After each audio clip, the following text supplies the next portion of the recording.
What's primer? Let's talk about it for a minute. What is it? Why do we use it? Or why don't we use it? And should we?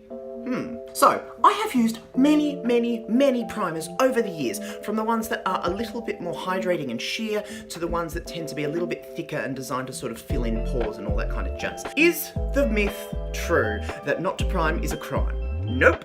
I absolutely disagree with that, because primer is really designed not for every single skin type.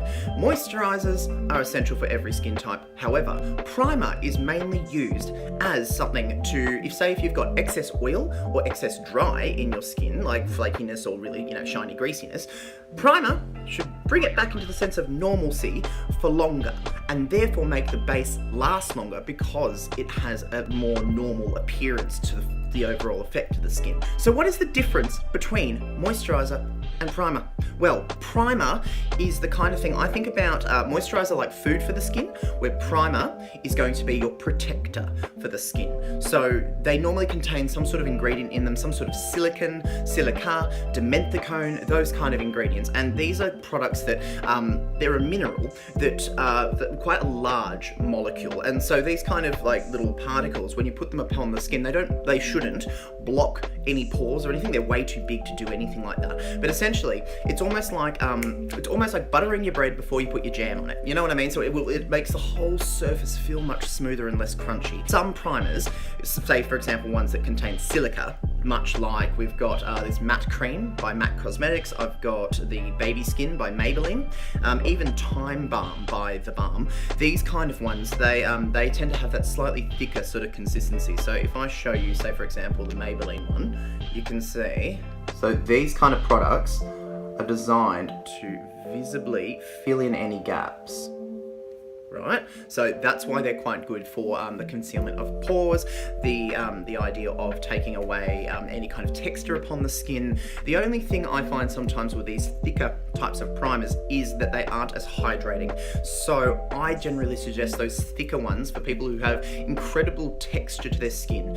However, if you've got a lot of texture and you're very dry, you need to be going behind that with something that's really quite rich and emollient sort of moisturizer. Something that will give it a bit of a feed, because you'll find that these kind of primers on their own will actually dry the skin out quite a bit. So what about if you're oily? What the hell do I do if I'm oily? Well, I find that quite often these kind of primers, they've got too much silicon in them. It's silica, excuse me, too much silica. And I find it just leaves that sort of greasy sort of residue, and I don't find it very pleasant for people who are more oily skinned. I personally love primers that are a little bit runnier, a little bit more watery.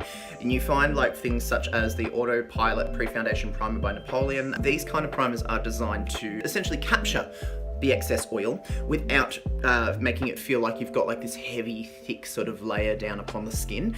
I find these ones tend to behave a little bit better. And purely, these kind of ingredients are designed to, for example, if oil comes up to the surface of the skin, and instead of it sitting on top of the skin and pulling the foundation and diluting the foundation away, what it should do is it should capture that oil, and it should prevent it from interrupting the foundation. So that's sort of the function of them. Not to say that like an oily skin type couldn't use Baby Skin by Maybelline, for example.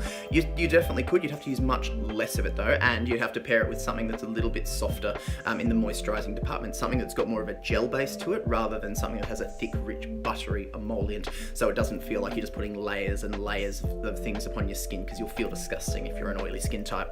So hopefully that clears up a little bit of the mystery about primer. Not absolutely everyone needs primer. Say for example, if you already have quite normal skin, yay for you, and you won't need to use primer because you don't have those issues, the texture that you need to correct. So sometimes primer can be redundant. Always moisturize, but priming is not always essential for every single skin type.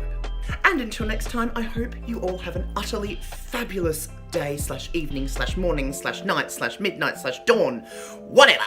Wherever you are, I hope it's amazing. Have a great day, night, morning, whatever. See you later.